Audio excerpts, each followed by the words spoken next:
আহসানও বলার চেষ্টা করলেন যে পরিষ্কার কোনো ধারণা আছে তার রোড ম্যাপ যে সে কি আসলে করতে চায়? আমরা আসলে সবাই সম্ভবত এসএসসি আইসিসি তে পড়েছিলাম যে যদি বৃষ্টি হয় তবে আমি খেলতে যাব না। সো বৃষ্টি হয়েছে আমি খেলতে যাইনি, কিংবা বৃষ্টি হয়নি তাই আমি খেলতে গিয়েছি।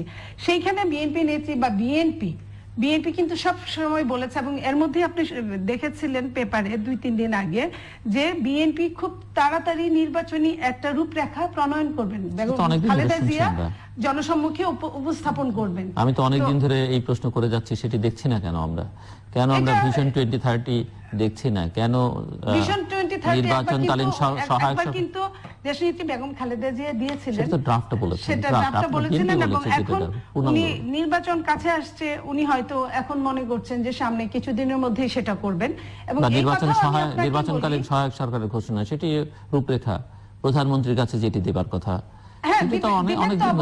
দিবেন তো অবশ্যই। তো সেই জায়গায় আমি বলবো যে বাংলাদেশের রাজনীতিটা আসলে কালের চক্রবর্তী, আমি বলবো যে দেশীয় এবং আন্তর্জাতিক ষড়যন্ত্রের শিকার। সেই দেশীয় এবং আন্তর্জাতিক ষড়যন্ত্রের শিকারে অনেক কিছুই অনেক সময় মনে থাকলেও করা যায় না। যে কথা আমি জিল্লুর ভাই খুব সহজে বলতে পারি, সে কথা হয়তো বা যারা দায়িত্বে আছেন তারা ঠিক সেই রূপে বলতে পারেন না। সেটা আমার চেয়ে আপনি মনে হয় আপনি কারবারি, রাজনীতিবিদদের নিয়েই আপনার কারবারটা, সো আপনি আমার চেয়ে খারাপ জানেন না, বরং বেশি ভালোই জানেন।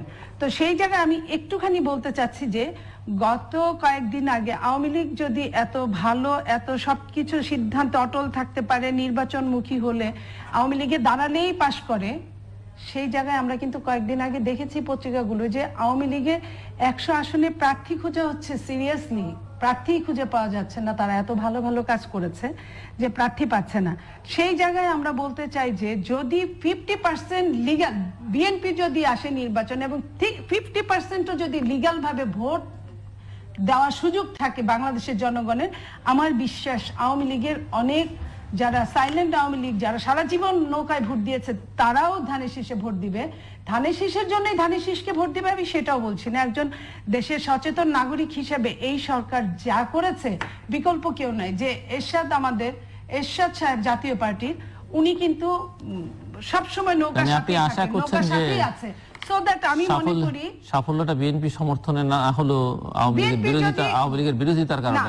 বিএনপি সমর্থনে তো সাফল্যতা আছে, আর আওয়ামী লীগের বিরোধিতা যেটা আছে এটা একদম ক্রমবর্ধমান হারে, এটা জনসংখ্যা তত্ত্বের মতো। হ্যাঁ, তো ক্রমবর্ধমান হারে সেই জায়গায় আমি মনে করি যে সব জায়গায় অনেকদিন ক্ষমতায় থাকলে অনেক রকম সমস্যায় পড়ে, আর ইলিগালি ক্ষমতায় থাকলে তো বলার প্রশ্নই আসে না যে কি পরিমাণ সমস্যায় তারা পড়তে পারে।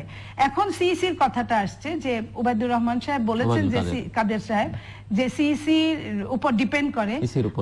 আমরা জানি ইসির উপরে কিভাবে ডিপেন্ড করে। বিগত দিনে আমরা দেখেছি ইসি নিজেই তো সরকারের উপর ডিপেন্ডেন্ট, তার নিজস্ব কর্মচারী নাই সারা বাংলাদেশ ব্যাপী।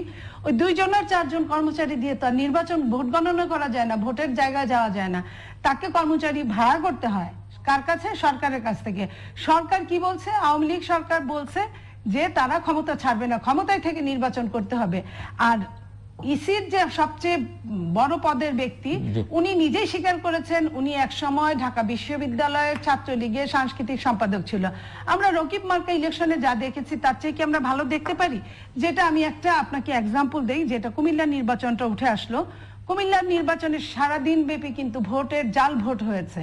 আমাদের এজেন্টদেরকে বের করে দিয়েছে, অনেকখানে ভোট দিতে দেয়নি। তারপরে সন্ধ্যাবেলা আমরা যেটা দেখেছি, এটা কিন্তু আস্থা অর্জন করার জন্য তারা যে কাজটা করেছে, আমি বলবো এটা শুধু আমার কথা না, কুমিল্লা মেয়রেরও কথা, যে সারাদিন ভোট জালিয়াতি তারা করেছে। এই আস্থা অর্জনটা একটা সিটি কর্পোরেশন নির্বাচন দিয়ে তো আস্থা অর্জন তো সহজ কথা না।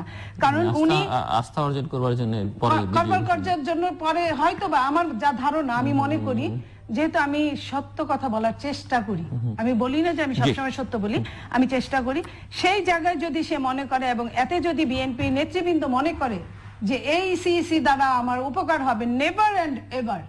কারণ যিনি কিনা জনতার মঞ্চের একজন নেতা, যার কিনা বিএনপি সময় চাকরি চলে গিয়েছিল, আমি আবারও স্মরণ করিয়ে দিচ্ছি, মানুষ সব ভুলতে পারে, একজন চাকরিজীবী, তা উচ্চ পদের চাকরিজীবী, তার চাকরি হারানোর কথা ভুলতে পারে না। সো এখানে বিশ্বাসই করা যেতে পারে না যে এই সিইসির উপর ডিপেন্ড করা যায়। আর এই সিইসি বা ইসি সে সম্পূর্ণই, আমি আবারও বলছি, সরকারের উপর ডিপেন্ড।